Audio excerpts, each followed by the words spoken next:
Okay.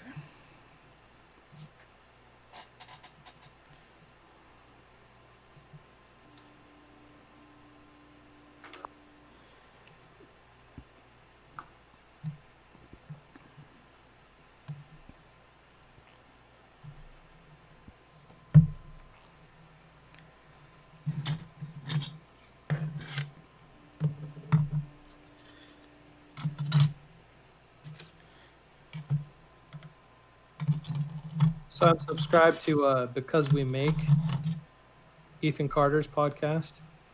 Mm-hmm. Do you guys listen to that one? No. Nope. I don't listen to all their episodes, and so I've got a back catalog right now for that podcast. But it popped up in the car as I was going to work the other day, and I looked at it, and the episode was 3 hours long. I was like, "Whoa, that is a long podcast. That is a long podcast." Because a lot of times their podcasts are anywhere between an hour and 2 hours, an hour and a half being the typical length of a podcast. And I was listening to other podcasts, and I noticed that a lot of podcasts seem to be going for longer and longer run times. Like even like making it and no instructions, all that kind of stuff, compared to their earlier stuff. Their current stuff is super long. Really? It's like, wow, I guess that's the trend now. Huh. So we should go for 2 hours tonight. You're saying that Hop when on Sean... that bandwagon.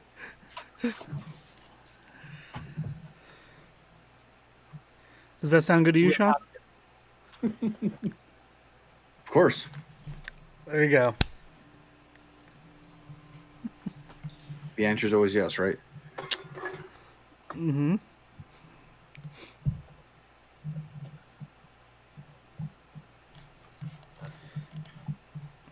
Give me about 2 minutes to come up with the little intro bit.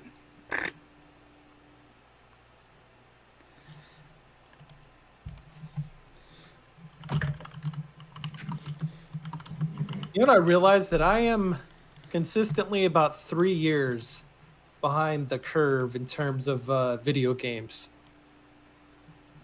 You're playing Valheim with us? That's as new That's as it pretty gets. current. Yeah, well, okay, that is the one exception. Valheim is one exception. There was a sale on Steam the other day, and I finally bought Shadow of War because I need to play it. I was like, oh, that's only been sitting on my wish list for 2.5 years. When you hit 40, you know, it's perfectly okay to be behind the times of video games a little bit. That and like, I discovered God of War this week. First one on PlayStation 2? I really want to play this so bad. I was like, oh, here's another game that's 3 years old that I'm finally now wanting to play. You have a PlayStation 4? No. Well, that means kind of difficult. But I may or may not have bought the game already. So to inspire me to get a PlayStation. Hey, I bought Breath of the Wild. I was going to say, didn't you do that with Breath of the Wild? Yes. So, now I have no excuse. That's why Donovan liked Tenet so much. He's just used to walking backwards.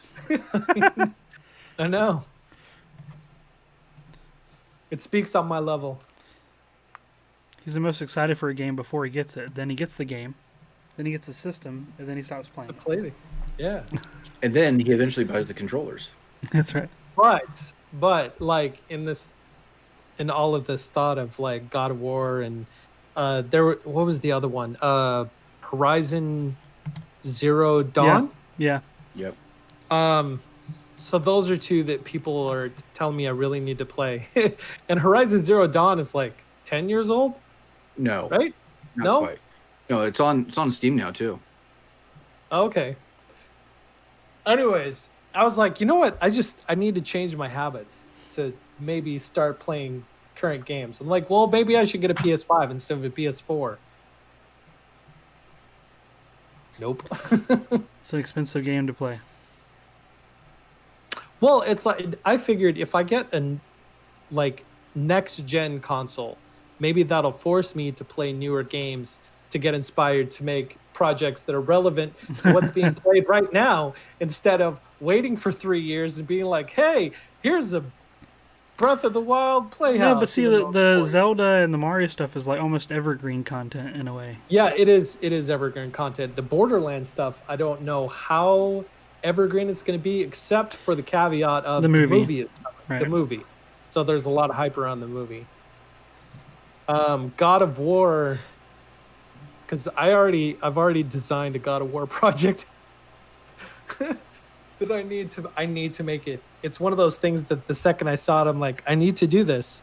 Okay, I got to do this, and Aaron and I have already designed it out. So, it's terrible because I'll have a list of like things. Okay, here's my next projects for the next 5 years. And then I'll get inspired to do something and little like bump up to like most recent and push everything else further down the list. My brain is broken. Let's start over for the podcast and we'll talk about that. Let's talk about that. Well, that was going to be my geeking out, but we could throw that up front if you want to. We never really started, but All right. I think I'm ready now. all right. You guys set? Let's see if I can do this first time through. All right. Shit. All right. Flynn lives, and so does. Damn it! I can't even speak right. Flynn lives, and so does Mickey. Damn it! I can't even. One more time. You could do this, Sean. Yeah, I You got know. this. Flint lives, and so does his podcast. Welcome to Making His Podcast. I'll do it again. Yeah, I butchered it, didn't I? It was good. You, It was Yeah. possible. it's hard to hear you say the word Flynn. It sounds like you're saying flood to me. Yeah, it's the pronunciation thing. Let me try it one more time. Flynn lives, and so does his podcast. Welcome to Making Geeks Podcast, a podcast for makers, families, and geeks. What's up, gentlemen? How you doing this week? Good. How are you? Episode 212? Am I looking at that right? 212, Yeah. yes. Yeah, Wow. 212. Last week we did have a From the Vault episode with Bobby Duke, so I'm hoping that anybody out there that listened enjoy listening to that one again. It was quite a while ago when we had him on the show. Was it 2017 or 2018? I was trying to decipher from context within the episode exactly when it was being recorded. I think it was 17, if I remember when I was taking a look at it. It was a little while ago. Okay. So I really think that Bobby Duke is one of those instances where he blew up after he was on our podcast. So I still think we should take partial credit for how popular he is now, and hopefully he doesn't forget these his humble beginnings. He did come back for a 200th. Let's not forget. He did. That was actually kind of cool. He came back and popped in for a short while. It was. You could use this moment in this episode, Wes, to kind of nudge, nudge, hint, hint, wink, wink of the sword that he talked about working on. I can't mention that anymore. It's like, yeah. It gives him anxiety every time he hears That it. horse is beaten so much. Yep. But it's fine. Yep. We're moving on. Because from what he said, it has been started, correct? Oh, yeah. But the problem is Okay. it had been started so long ago that his style has evolved beyond it.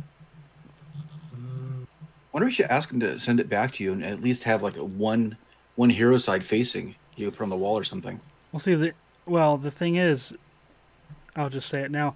He sent me as part of the project. So it's an elaborate carving on one side of this sword from a game, and it took him so long to carve the one side, he didn't want to carve the other side because it's the exact same. It's a duplicate side, and just because it took so long, right?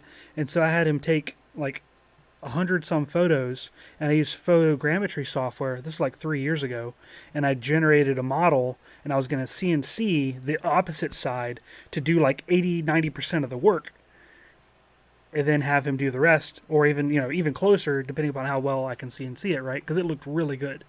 And so I actually have that model. So technically, I could actually probably finish the sword because I have the data to almost make the hardest part of the sword from that he did. It'd be like a weird hacky enhance kind of way, like movie magic way of like pulling that out of the ether and like generating it from nothing. I don't know. I was just been thinking about it. It'd be kind of funny. Also, you could possibly convince him just to take a mold of it and cast it, because he's been doing a lot more of that lately too. Yeah, but the photogrammetry is cooler. Well, I mean, from your end, yeah, but Yeah, he's been doing like stuff. So That's true. Is it complicated to do 3D relief carving on a CNC? I mean, designing it. it's I'm still challenging. noob here. I've only cut out shapes. The trickiest felt part pretty is good about- convincing the software to generate the right kind of toolpath to be able to do it right. Like the actual, where it goes from your 3D model to like the instructions to tell the CNC machine how to do it. And like if you wanted to use like an X-Carve, Easel cannot do that. It's not capable of doing it. So you'd have to use some other software to do it. And Fusion, I believe, can do it now, but a lot of times people would use like Mach 3 and other like higher level stuff to be able to do it. It's also challenging depending on the level of complexity of that carve. True. If you're doing like a cuneiform type carve where it's not really completely 3-dimensional, otherwise you're going to need a multi-axis CNC to really get around. Well, no, for just things. like 2.5D. You could do like a really Yeah. yeah, I guess it'd be 2.5D. I bought 3 species of wood today, wood samples, to try carving out of. And I realized that like I have the CNC now, like if I could only generate a 3D enough relief model, I could have the CNC machine carve it out instead of me spending all the time to test carve on these 3 different species of wood to see which one works best with the project that I'm working on. If I can get the CNC to do it, it would save so much time, but I don't know how to get my CNC to do all that. I'd recommend going back and checking one of Wes's older videos. When you did you do a video of using ArtCam for one of your things, right? Yeah, I did a couple videos on that. The software's not really available anymore, but the idea and the technique is still viable, I think. You could also use Because Blender. it's not a model, it's a picture that I would have to turn into a model to then turn into a relief. You may have some 'Cause, like- difficulty there. Yeah. So, for those watching on our live stream, you actually benefit from this. I actually have the test carving of that thing that I got from Bobby Duke, the photogrammetry, and I carved it out of styrofoam. And it looks pretty dang good, I think. It does. Whoa. Yeah. Pretty creepy. And you X-carved that out of styrofoam? Yep. Yeah, this is insulation foam. Dang. It's like a one piece. It's like 2 inches thick. That stuff and the purple stuff from like the big box stores works really well on the CNC. Yeah, it's For super fast really and it's carving. great for testing. Yeah. In fact, I prefer carving that stuff than wood a lot of times, especially on the X-Carve, just because the X-Carve is kind of a janky machine sometimes. But yeah, what have you guys been geeking out about? We've reached that point of the episode, huh? Well, I don't know. I'm geeking out about a lot of stuff lately, so I don't want to take up all your time. So I'll let someone else go first. Well, What have you been up to? what have I been up to or geeking out about? Because we can go down. Sometimes it's the same thing, right? They're not always mutually Oh, it's not the same thing. Okay, fair enough. So I am a sucker for video essays, good video essays. Back when I was in college a few years ago, several years ago, I got into like Nerdwriter back when he first started, and seeing combining essays with video production and how well he did it really got me into liking the video essay format. And currently, one of my favorite video essayists is a channel called Good Blood. And he just recently put out a video on the God of War and how they took Loki out of Norse mythology and rewrote the entire pantheon of Nordic gods, and then and then inserted Kronos, not Kronos, God of War. What's his name? Kratos. Kratos, and then inserted Kratos into the storyline and made it work. And the video was so well done, and it really made me want to play God of War, because I haven't played God. I don't have a PlayStation, and so God of War is one of those games that I haven't played. So I watched that and got really inspired by it and wanted to play God of War. And then the next video that was recommended by YouTube was a documentary called Raising Kratos, that was on the making of God of War. And most of the time, documentaries and behind the scenes in terms of like movies and video games are not very well done. they're just not. The pacing isn't right. The story isn't captivating enough. They're okay if you're really into the property, but as a piece of entertainment, they're not very good. This, however, was fantastic. The production quality, the linear movement of it, like everything that they put into this movie was so well done. I got so wrapped up into God of War and the production of it and wanting to play this game that I have been geeking out so bad about God of War stuff, to the point that I have already started on a God of War project that I am making that's going to be shoved into my current projects that I'm already working on. So I guess it's kind of, geeking out and working on, because I am now geeking out about something that I'm now working on. But other than that, are you going to hand carve his weapons and do the same thumbnail like this? No, I'm. It works for you. So the murals that they find in the game, that you find in the game, the ones that you open up and inside is the carved stories of the Norse gods and everything like that. I am taking that and turning it into a tool cabinet. And so Aaron from SketchUp and I have designed out the cabinet. I went to Woodcraft today and got Paduk, cherry, and mahogany to test, carve, and stain those to see which one of those wood species looks closest to the game. And then I found a lumber mill that's right by my house to go and get rough-hewn lumber from whichever species I decide to choose. And then I'm going to hewn it out and carve, which sounds so insane. I'm going to carve a God of War mural tool cabinet. And I even looked into getting colored gold foils to do the foil carvings, the reliefs that are inside of it, because I can't do anything simple apparently, because my brain is broken. And so I'm going to do carvings, not from the game. I'm going to make up my own, but do carvings of like me and my kids and the stuff that we built to kind of tell the story, kind of like the murals tell the story of the gods in that game. So sounds epic. Yeah, it's gonna, like, I think it's gonna do really well because of how much effort and work I'm gonna put into it. As long as I can get it done in a timely manner, because that doesn't seem to be my my ability lately to get anything done in a timely manner. Even something as simple as painting a cow to look like it's from Borderlands. So that's what I've been up to. What have you guys been up to?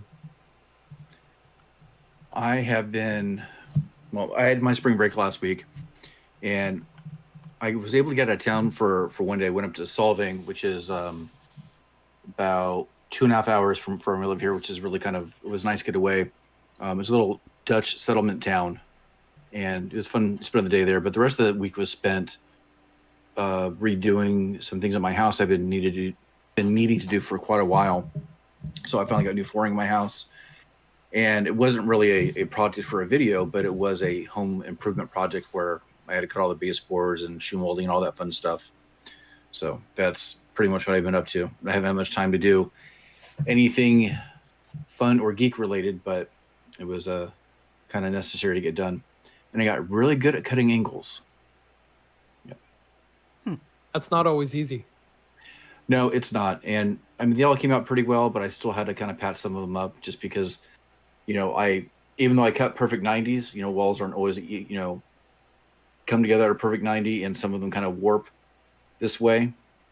So I had to shim some of them and kind of finagle some things. So, but it's done.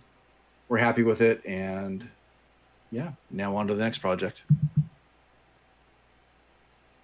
Nice. So I have just finished a video the last couple days for laser engraving some tiles with my K40. Some of that inspiration was like a kick in the pants from your video that you put out, Sean, because it was a reminder that, hey, idiot, you've had progress on this video for like over a year or more. As not you, but me, talking to myself. And I realized that I needed to get that done because it was like one of those projects that it was like a simple project, quote unquote, but because the way my mind works, I categorize it as simple. I kept putting it off because it's like, oh, I can get that one done easily. Let me do some other stuff, and I just never got to it because I just never got to it. And so now I finally finished it, and it came out pretty good.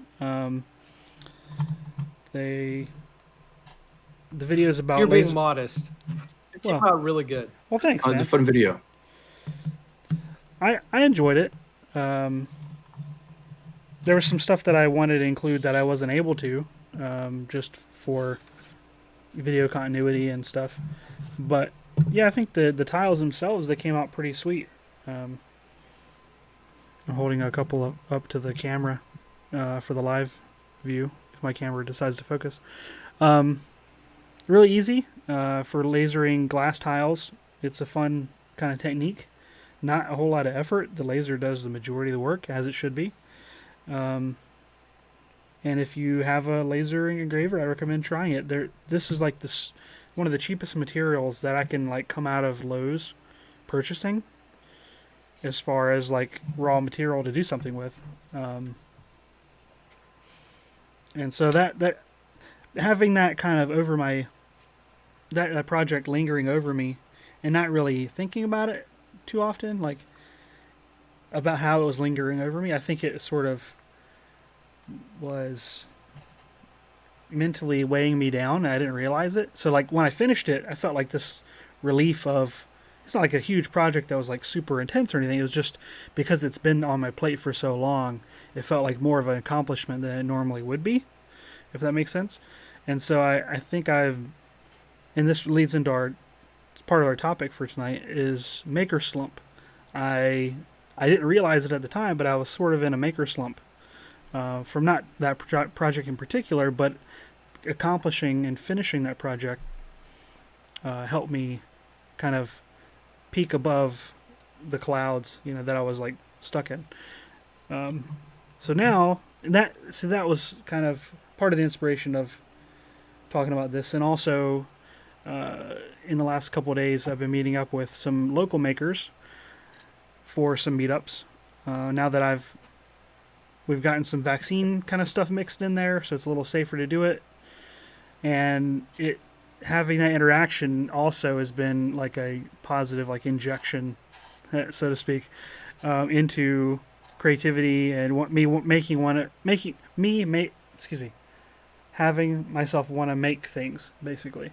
Again, like I had so much energy from Workbench Con that was like immediately squashed because that was at the end of February. Everybody's like gung ho, let's do all these projects, let's do so many collaborations, and then the rest of 2020 happened, right? And so that did not have a positive impact on my maker morale, which I think is extremely important. So now I see the light at the end of the tunnel, and I see all these interactions with other makers again, and other potential projects being generated with them and myself on my own, and it's just super motivating. And so I finally have been doing 3D printing. Apparently, I hadn't been doing that very much. The last time I 3D printed something was a lot of the headband straps for masks, like a year ago.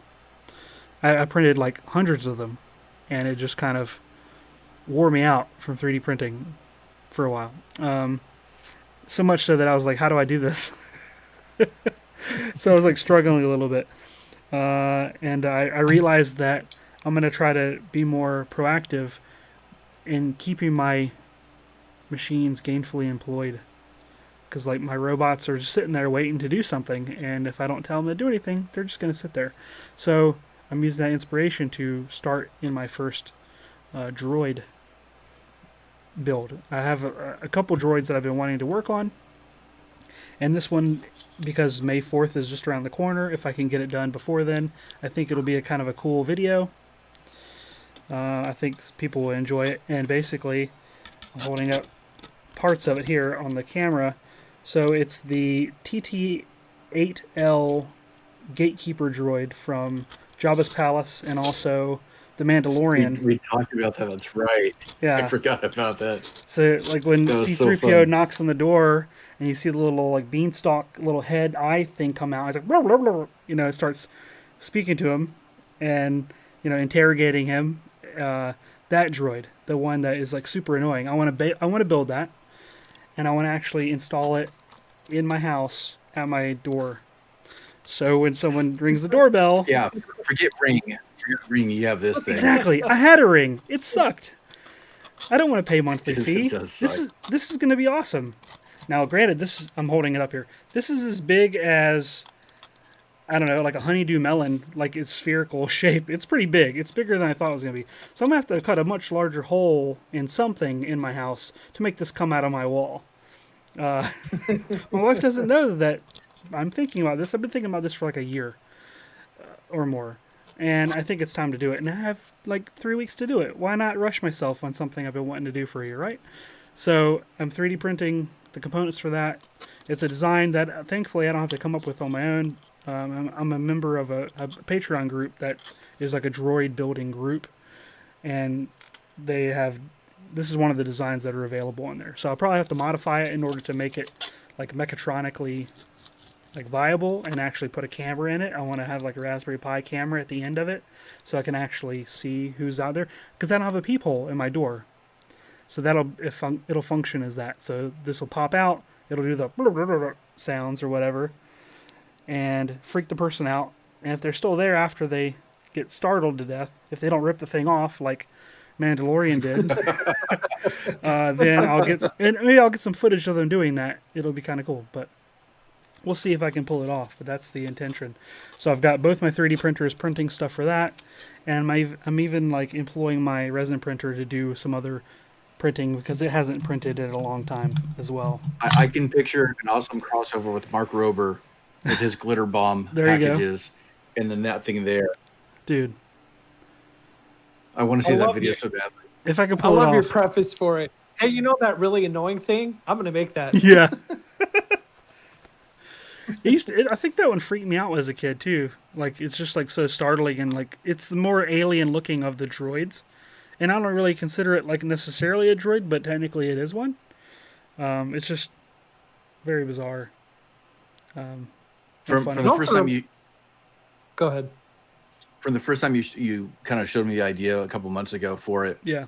I was thinking, you know what? I want to create a similar version, except instead of that from Star Wars, I want to create the one from Flight of the Navigator. That would be cool too. That's what I was thinking. It Yeah. also reminds me of Flight of the Navigator. And the only reason why I would, you know, I thought about that one too is the snarky attitude of that thing is probably a little bit more in line with my personality. It's fair. So I would love just to like insult the people at the door.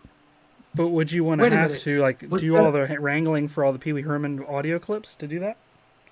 Was he the voice? Yeah, Paul Rubens. Oh gosh. Whoa, okay. Did I just blow your mind? Yes. Mr. Movies? Yeah, it's totally him. Yes. I mean, like half the time I anticipate him doing like Pee Wee Herman impersonations. That's right. Oh man. Oh, the things you learn. Today I learned Pee Wee Herman was the voice of the note. What did he name him?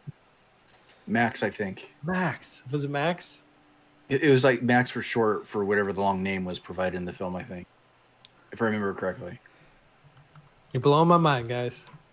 Jordan Rimple in the audience here on the YouTube stream, he says, "Yeah, so much easier to build a droid than drill a hole for a peephole." Which, yeah, I mean, I have a sign up and it says, "Overkill is underrated." It's right there. So that's my motto that I stole from Mark, which I'm saying that I had first, which you probably didn't, but still, it's a good motto. So. Yep. So yeah, I think I'm getting out of the slump. Have you guys had this happen? Are you currently in one? When's the last time you had one? Let's talk about that. I have a maker slump every time I'm not currently working on a project. Mm. It seems like I have like a 2-week focus period of like intense focus of wanting to get things done between getting the physical project done and then getting the video done.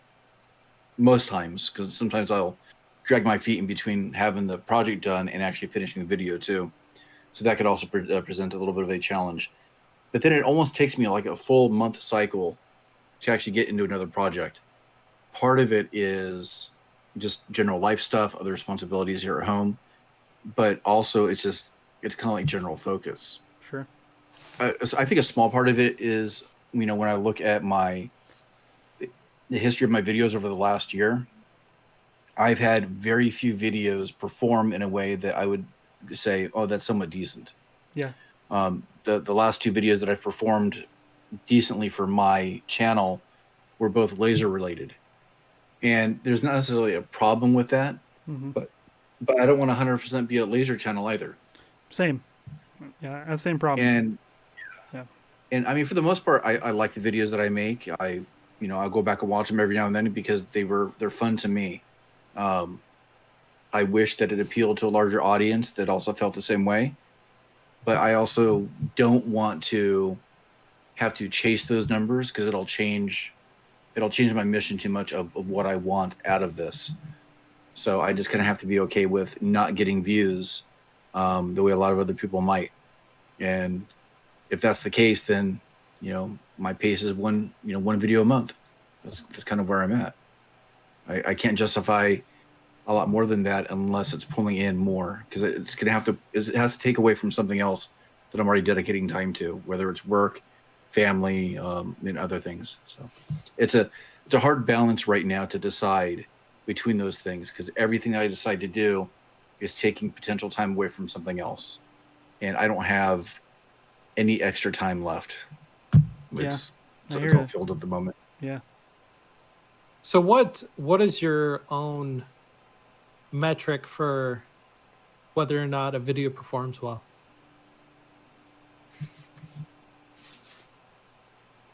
If the video has hit 1,000 views by the end of the first month, then I'm kind of okay with it. It's by a lot of other standards, that's still not very good performing, a good performing video at all.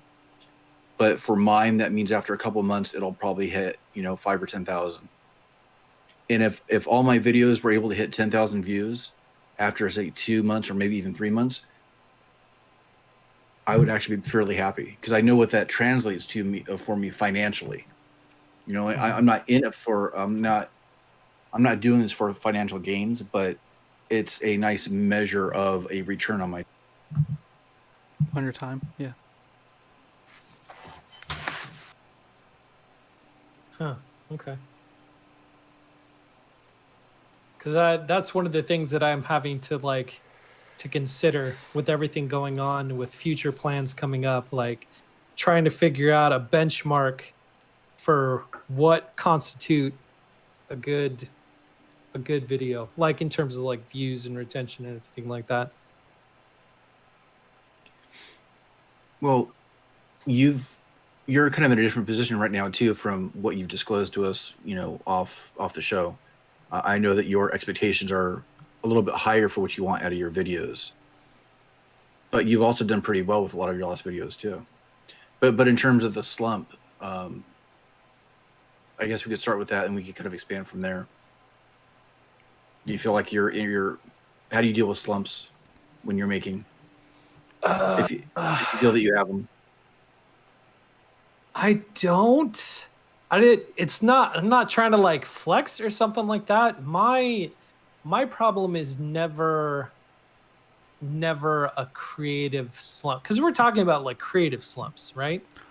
Well, Not 100%. At least. What Wes? Go ahead, because I mean, you could categorize it that way, but I don't know. Not necessarily. Like, I mean, Because you could say like your channel possibly had been in a slump just because of a lack of well, videos. yeah, It just depends on how you it want to has measure been. it. Yeah.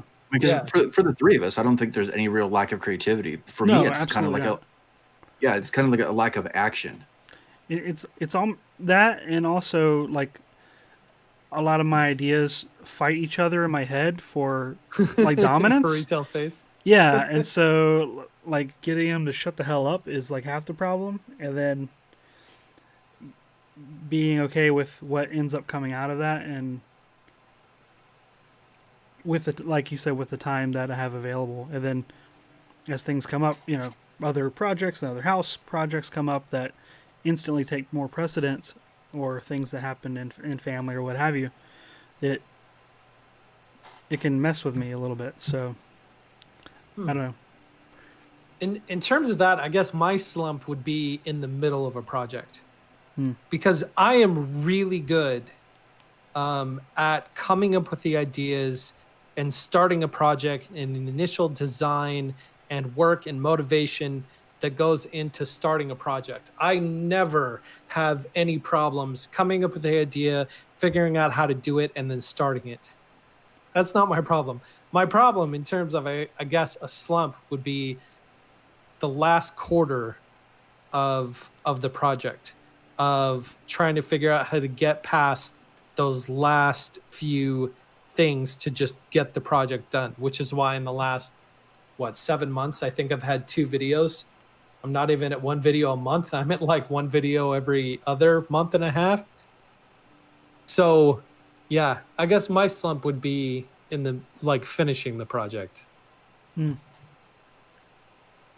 That counts. Like, how do you? Yeah. What's the thing that makes you do it?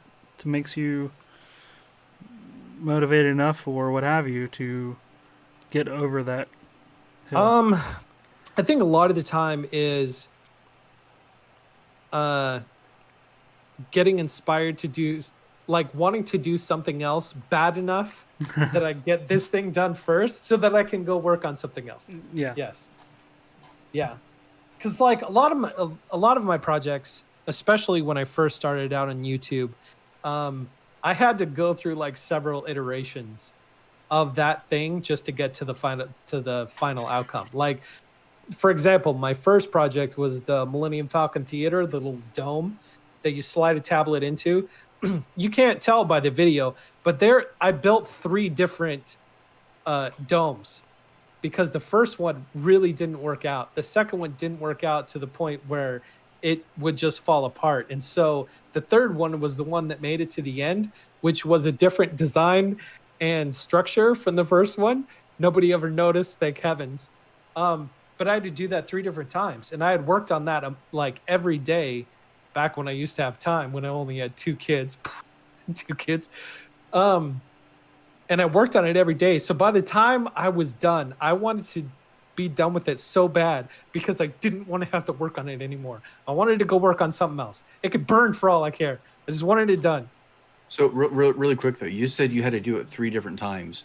Yeah. Did you actually have to do it 3 different times, or is that a desire for perfection that you chose to do it 3 different times? Well, considering the fact that like the wood pieces that I'm working with were so small, breaking them or like missing a screw and like splitting them and stuff like that, I couldn't fix it enough to like go back and do it again, especially in gluing everything together and then having it break apart.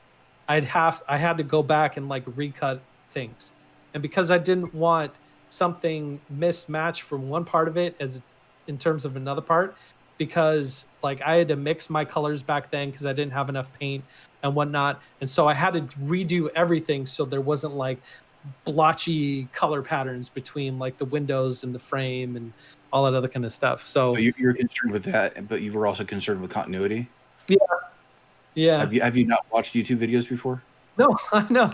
I've learned a lot since then. This is just my first YouTube video. I've learned a lot I since mean, then. 'cause, I mean, in some ways, sounds like your filmmaking background almost hurts you in some ways because of what would pass, what would not pass in filmmaking.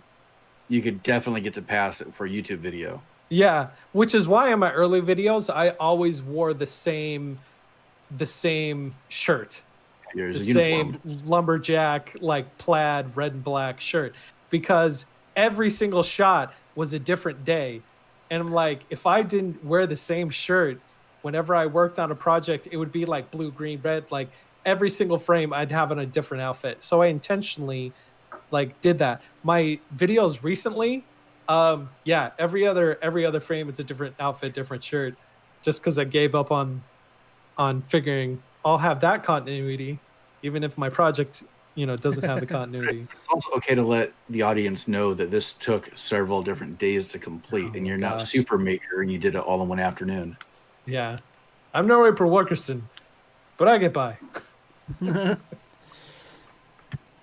Because she is incredibly inspiring in terms of what you can get done in a day. It was a few weeks ago. It was for the Super Bowl, I think, where she woke up in the morning and she's like, "I'm going to build a sofa today." Okay, I'm sure you can because you're April. And then her next story is like, "Actually, I'm going to build 6 sofas today." And I threw my phone across the room. So there's productive, and then there's April Wilkerson. I just want to get to the productive stage, and then maybe one day I'll be like April Wilkerson. Yeah, but I also think that you're distorting, or she's not being completely honest that, she's not just herself anymore. She has a little bit of a crew behind her. Having a team, I guess, would help. Yes. And we all have to remember that at times too. Even when Bob first started out, it wasn't just Bob. He still had somebody else doing all of his editing and video work. Had $1 million logo designed for him already. So Really? yes. Okay. You're blowing my mind again. Thanks, guys. I thought that was common knowledge. No, I had no idea. I thought it was one-man show doing what I'm doing right now. One man in terms of maybe building, but you already know that when you're talking about YouTube and making videos, making the thing is only half of the actual work. Mm-hmm. And you've done enough video editing to know that you can cut things together to things look really nice, even if it, the quality's not there. That's why I do wide shots.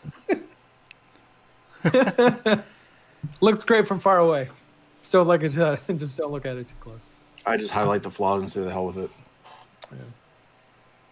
Although I do have to say, like looking back on everything that I've done, that playhouse looks good close up.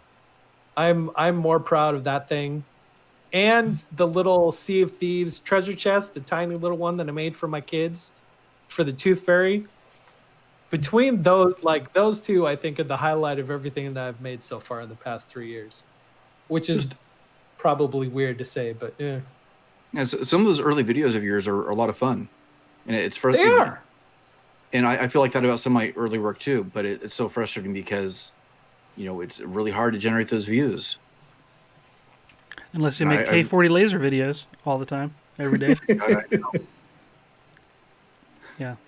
That also is stifling my creativity a little bit too, because I know that, as you said for your example, like I thought I had some cool electronics based projects, and those perform garbage.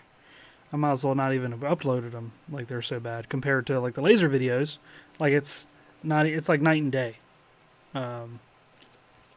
But I need to have those or else I go crazy, I'm trying so hard not to want to fall into what appears to be the YouTube trap of bigger, more ridiculous, turning into a character.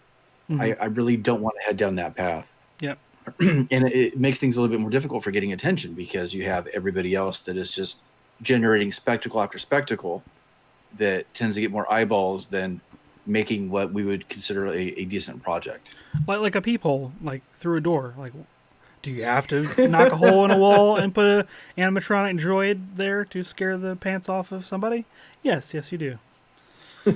On May the 4th for, to get all the clicks. I don't know. Hopefully I can make it happen. If I can't, I'm not going to be too bent out of shape about it, but...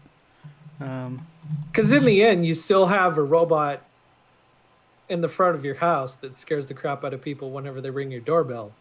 Yep.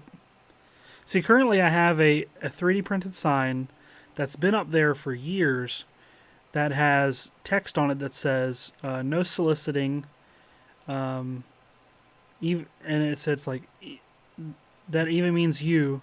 What does it say? Shit. It says, no soliciting, even if you're not selling anything, like, in quotes. Because, a lot of people that come to, they're like, they'll, like, preface their introduction, like, I'm not selling anything. And they'll, like, go into their spiel. And, like, so I kind of nipped that in the bud with the sign to try to do that. And most of the time it works. Like, a lot of times we'll have people come up and I'll see it on the little camera in our little vestibule or doorway. And I could see them, like, look over at the sign and then they, like, walk away. And I'm like, yes! And then I had a couple people over the last couple of years that would, like, look at the sign and then ring the doorbell. And then I'm like, okay, open the door. Then I'm just like, did you not see the sign? Well, I did, but I'm not selling anything. It literally says that. And you just said it verbatim. Like, so now I got to up the ante, with some Star Wars paraphernalia. So. Because that's how we do. I mean, yeah. It is. Your house is going to turn into mine where if you ever have to sell it, oh, dude, you got to sell it to a geek. Did you forget, like, the giant mural I have up in Grant's room with the Mario Kart on the ceiling? Like, I'm not selling. Wait, that's this in house. your current house? Yeah. Oh, okay. Yeah. See, I thought that was I don't know, for some odd reason in my mind, that was in an old house. Now, Samantha's mural that I did, that was a Yoshi's Island theme, that was in a different house. That was in our first house. And I don't know if they've since painted over it. I hope not. But, yeah. But besides that, there have been other geek upgrades that are going to have occurred and that will occur that, yeah, they'll just have to accept it, or we'll just throw in some extra money for them to fix it after we move out or something. Yeah, so far, Grant, as far as the room update, Grant still loves it. Every time that somebody new comes to the house, he's like, you want to see my room? Because he knows that it'll get a reaction out of people. But he hasn't had any, like, play dates in a long time, so I don't know if he just doesn't realize that every kid doesn't have crap in their ceiling and on their walls. I don't know. I think when he's... Yeah, go ahead. With all of your new acquisition of robots and skills over the last, 5 years or so has it been now? Have you ever had any ideas for maybe updating it in terms of some interactivity or other features? I haven't, actually. It's a good idea. The robots themselves? No, but like upgrading Mario to do something. Like originally, it has LEDs in it that currently don't work right, and so I actually have to fix that first before I consider upgrading it any other. I have to get it back to previous working order. Like there's I think the transformer that powered the LEDs or something in that chain burned out or something, so the LEDs don't work. But I have considered painting additional characters in the room as far as like a non-tech upgrade. But beyond that, no, I think I've accepted. Well, that's actually not true. He needs a dresser, and so I've been like thinking of in a desk. So I'm thinking of like doing Nintendo themed more Nintendo themed furniture. But I don't know. It doesn't really address the tech side of it. But I don't know if I want to put any more effort into that, because I anticipate he won't love his room forever, which is probably likely. That, when he's a teenager, trying to get, convince a girl to come in his room, that's a little embarrassing to have like Mario crap in there, which I get. So it'll probably eventually be like an office or a playroom or something. Not just the right girl. That's true. That's absolutely true.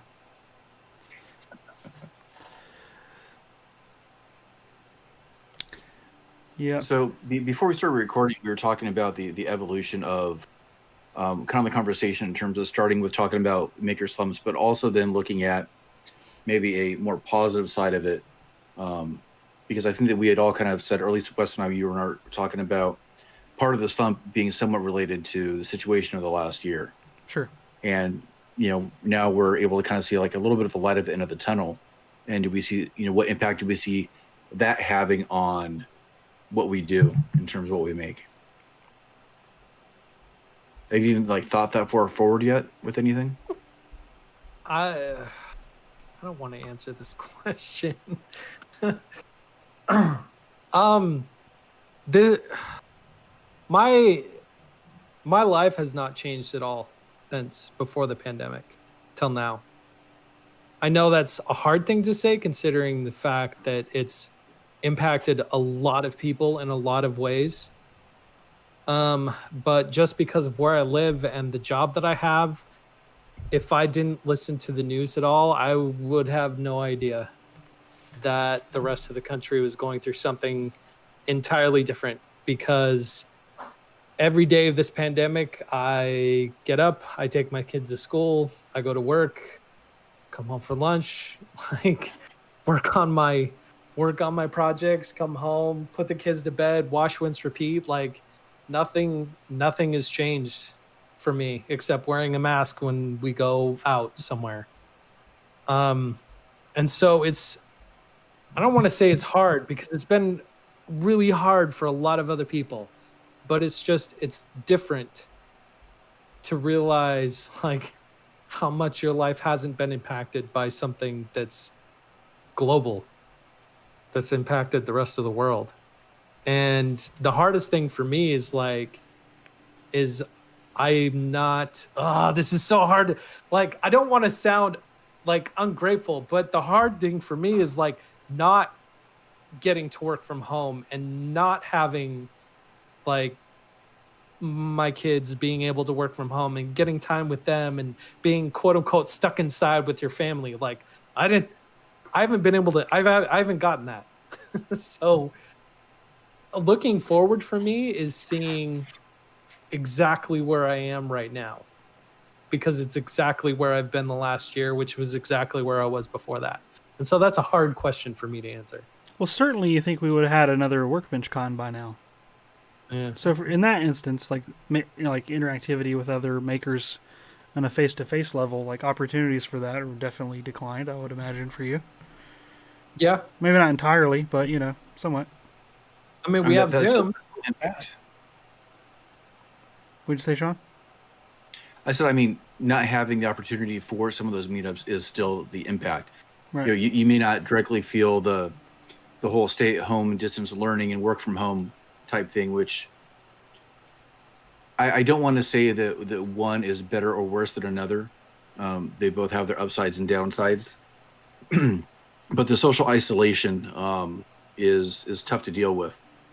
And, you could probably find 10 people that say that, oh, it was better this way. And you'd find a lot of other people say, no, it wasn't. So I think just based on what you're talking about is just really based on personal perception. I'm not sure if everybody exactly feels the same way. No, and I understand that. But It's like in terms of me and my personality and everything I try and do in a day, that's it. Like I would have thrived if that had been my reality for the past year, I think. Because there's so much I would have been able to do and get done that I just haven't. So your personality might be different. It would have been that way.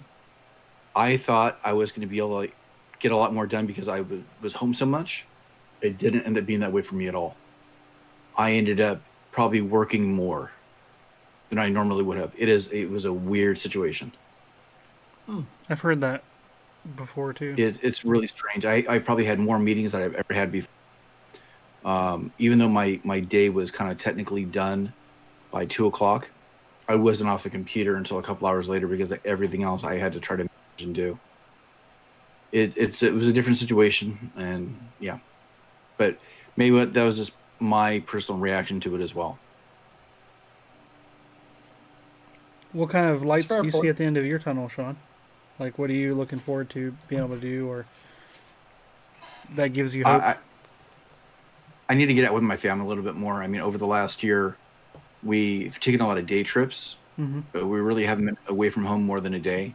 And I think we all really kind of need that. I haven't been up to see my parents in Vegas in over a year, although they've come down here once or twice. Just getting out and exploring and seeing a little bit more. I'm as comfortable as I am at home. I'm lucky as I am to have a decent roof over my head. It's felt really, really limiting. And even worse, though, for my kids, because we don't live in the area where they go to school. So they're physically distanced from a lot of their friends. So it's also been rough for them, and trying to keep their spirits up and putting more focus on them and their mental health and their well-being, that, you know, my wife and I have kind of ignored ours just to make sure that they're doing okay, because they had a really hard time the first 6 months of all this. So the light at the end of the tunnel is not having the same social restrictions, you know, being able to, you know, go out and go to meetups and other things. And I think that by limiting where I've gone and what I've been able to see, it's also kind of limited my motivation in creating things. You know, Yeah. I haven't. Yeah. You know, I might see good, you know, references online that are kind of interesting, but I get more inspiration by being in physical places for all that. So. Yeah. I as I referenced earlier, I was like, so after Workbench Con last year, the months after that, I was planning on doing more collaborations to a level where it would require travel to different people's shops, which I was super looking forward to. And I had like some documents drawn up as far as like scripts and how things were going to flow for these projects. And I was like really excited about it. And so that was super demoralizing for a while, with the realization that wasn't going to come to fruition. So now, even though I haven't done much physical work towards that goal of that project, particularly the possibility of being able to do that sort of thing is now becoming possible again. And so that's inspiring. And also having people like Alex, who was on here the last couple weeks, some of his projects, which might actually tie into that other project I'm being sort of coy about. It was also inspiring to like think of the next step in that, like being able to travel to people's shops and having them interact and collaborate in several different videos. You know, myself in their videos, they were in my videos, and then also, like you're saying, like personal interactions at maker events and stuff. So like, for example, there's a well-known maker in the Northeast that's going to have a giant slip and slide party, which I've been to in the past, and that we've talked about on this channel multiple times. When Josh was on here, he took his camper up there one year, and it's just that is like the quintessential perfect maker hangout thing that's like hasn't changed from when it was its inception, and they don't charge admission for it, so you don't have to feel like you're paying to hang out with your friends, which a lot of these maker events feel like to me nowadays, which make it hard for me to want to pony up money for going, because it feels like I'm being fleeced to experience things I could already have done. I feel like a hipster in a way, like, you know, back, you know, like, I don't know. It's just, especially I in feel reality, a little jaded. Yeah. Especially in reality, that all we need is a hotel lobby, because that's Yes. where the best interactions happen. Absolutely. And it still holds true. But that event, hopefully I'm planning on attending, and then I'm hearing other people that from across the country that are planning on possibly showing up too, which is super awesome. So just that idea of interacting with other people is motivating me to want to build more things and build all the things here. And then, like I said, having other makers, there are more and more makers that are actually coming to live in this area that I'm at now, which it's fortunate to have that happen. That's also, I can't lie, but that's also inspiring to have that source of creativity to kind of feed off of, you know, to help me get out of my slumps or help them get out of theirs, or just bounce ideas off of that. Even though I've had this visual like Zoom meeting, and you know, whenever we have our own podcast, we sort of do a lot of that on our own, either on camera, like on in a recorded version, or off, you know, what am I trying to say? On air or not on air. There you go. That was escaping me. There's something still different about having it face to face, being able to see people's reactions in real time. And so it's good. Yeah, I didn't realize how jealous I could get of a picture until you. Oh God, I know. Yeah. I was even entertaining before all this stuff happened with the pandemic, of starting to look at small shops in my area to move something, kind of off-site in a possible joint venture with some people in my area. One of who is still might be at the chat. So yeah, I've been considering that as well, actually. And that came up today because it was an issue before when I was running all 3D printers and my CNC machine and my laser engraver and my smelly resin printer, when it's just me in the house. But then now that we have Catherine working in the same level of the house, just a couple rooms over, that impacts her day. So, having another shop to go to might be good. Something I did not really account for when I started all this is how much the dynamics of my house would change as my video production and builds would not really get bigger, but have more stuff that possibly went into them. But then also my kids getting bigger and then needing to do their things. So like my daughter and my son are in my office all the time now doing, and we're just kind of like on each other all the time, it feels like, and there's no separation of space, and it's really getting kind of to an interesting point. And it's only going to be for the next 6 or 7 years because my son's already started a junior high, but that's still a good chunk of time to have to contend with. Sure.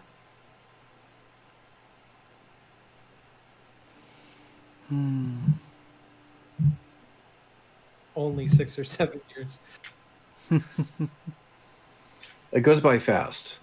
Everybody keeps telling me that. I keep waiting for it, but so what's interesting as far as that one comment goes, I might look at it a little bit differently because of my position as far as a job with being a teacher. So I've been teaching for 15 years now, and there are students that I taught in my first 2 years that are now coworkers of mine. They were students of mine. Wow. Really? It goes by fast. Yeah, I guess that would do it, huh? They already have kids. They're married. They're, Yeah. I'm friends with them on social media. They're peers now. It's weird. So time does pass a lot faster than I realize it. Jeez.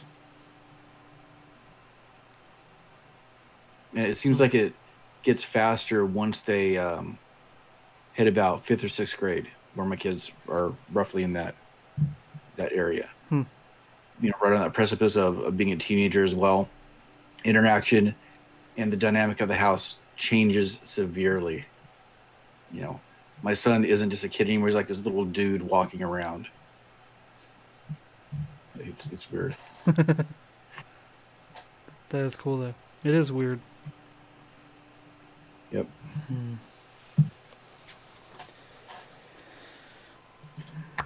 Anything you guys have been geeking out about that we haven't already mentioned? Well, I already mentioned mine.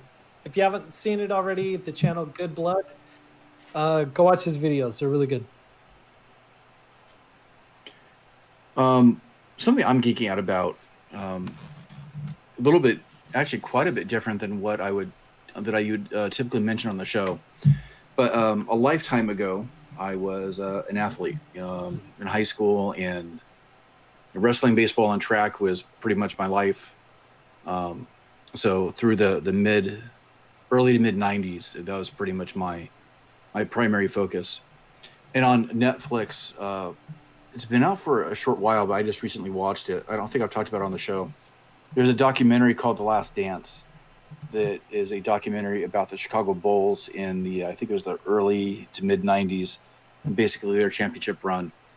And the documentary is really, really, really well done. And it tells a story that I don't think has ever been told before in terms of the dynamic of the players, for anybody that follows basketball or followed basketball during that time. And even in terms of advertising and promotion and some of the early stuff that Michael Jordan was known for, just fantastic documentary filmmaking and fantastic stories being told. So if you have any interest in anything even related to that, I would highly recommend it. Really good. And it's a multi-part series, so it'll take some time to get through, but I think it's well worth it for anybody that has or shares that interest. Cool. I've got a couple things. So I've been playing Valheim, which is still eating up hours. Still geeking out about that. It's just so good. And it's also starting to generate ideas in my head for projects, which is also very inspiring. Best thing. Isn't it terrible? It's the worst, but it's the best. New Minecraft update coming out too. That'll take your time. Well, half an update supposedly now. Yeah, an update. Let's see. Besides that, Falcon and the Winter Soldier. I'm really enjoying that a lot more. I don't know if you guys are still watching that or have been watching that. I think the last episode is where it got good. I could see that. I enjoyed it before, but I think this last episode is it was what like made it super juicy. Okay, right? This is good now. Yeah. There's been some things that happened in the last episode, like you say, that I've read like huge articles about, like this one moment that happens that we'll go into maybe in a spoiler cast at the end there, but it's really good. Really, stop watching that with my kids. Oh yeah, it's a little too much for kids. Because it's Marvel, but there's a edgy. lot of cussing and very violent. Yes. So I'm a little bit disappointed in the language. Yeah. Otherwise, it's been entertaining. Yeah. And what else? That's pretty much it. Just geeking out about stuff. Oh, I geeked out about this on my Instagram, which I'm trying to do more of lately, like the live stories or whatever. So I picked up a Adafruit Magtag, which is a little credit card sized microcontroller that has a screen on it that is made. It's an e-ink display, which is really cool. I'm holding it up here. It says Magtag for those that aren't able to watch it on the live stream. And the cool thing about it is that it retains the image even when there's no power. So this has no battery on it, and this is not a sticker. This is actually the display showing it. And it has a built-in Wi-Fi, and it's got built-in all kinds of other things in here that enable tinkering and like really help you to like come up with some cool projects. It's got accelerometer built into it. It's got 4 LED addressable NeoPixel LEDs. It's got a light sensor, a built-in speaker. It's got 4 buttons on the front for different, like whatever you can fit. You can make like a video game system out of this if you wanted to play like Snake or something. I don't know.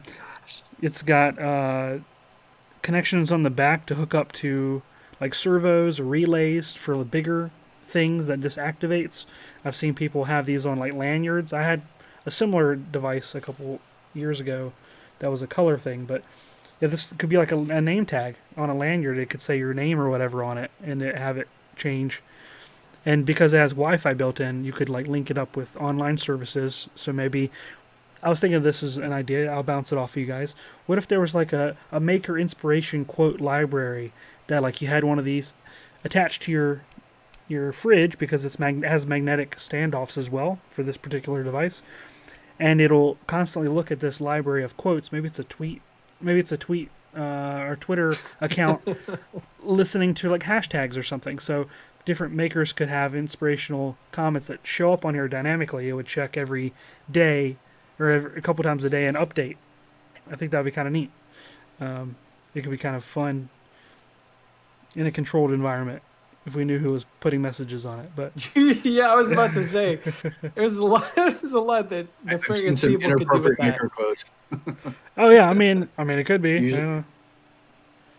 But yeah, it's on Adafruit. It's called a Magtag. Check it out. They're not terribly expensive for what they can do, and I'm really interested in working on it. The other cool thing is that like a lot of these devices, you have to physically plug in a cable to onload like new programming to have it to do something else, which it can do that, but because it has built-in Wi-Fi, you can use a browser and upload all the code dynamically which is super crazy. Anyway, enough about that. I've always thought e-ink was highly underrated. Yeah, especially they have multicolor ones now, too, Yeah. which is super cool. agree I with still you. think we're just scratching the surface of what we should be using those things for. Yeah, definitely. See, this is one of these things, one of those things that like each one of us could get and then make a different project with that thing and then all put our videos out at the same time. Ooh, Ready to go. that'd be cool. I like it. Yep. Do you want to do yours first, Wes, or should I do mine first? I'll do mine first. Okay.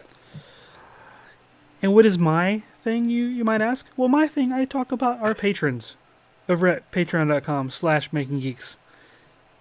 They put their money where our mouth is with their contributions. Every time we come out with an episode, they support us with their contributions, which is super awesome. And it's enabling us to plan things that we would not otherwise be able to plan for. Events in the future and servers that are running up here that have Valheim data on them for our patrons to join and frolic in these giant fields to get all your loot demolished at sea by a sea serpent. It's great fun. You can join our Discord server. There's lots of kind of perks to becoming a patron, and we invite you to try it out for yourself and let us know how you like it. Especially our top patrons, Square Splinter, Clinton from C3D Prop Shop, and Jordan Rimple. Thank you guys so much for being our top patrons, but thank each and every one of you for your support along the way. We appreciate you. And you can also let us know what you think about the show by getting in contact with us on our website, makinggeeks.com. We have a contact page where you can send us a direct message. Let us know what you think about the show, ideas for the show, suggestions, anything you like right there. And on the homepage of the site, you can listen to all of our past episodes. And also on our website, we have a shop with some merchandise that is available for purchase. So we'd urge you to go take a look at that. Everything that you do and support helps tremendously. And one last thing I'll mention that I have not mentioned in a very long time.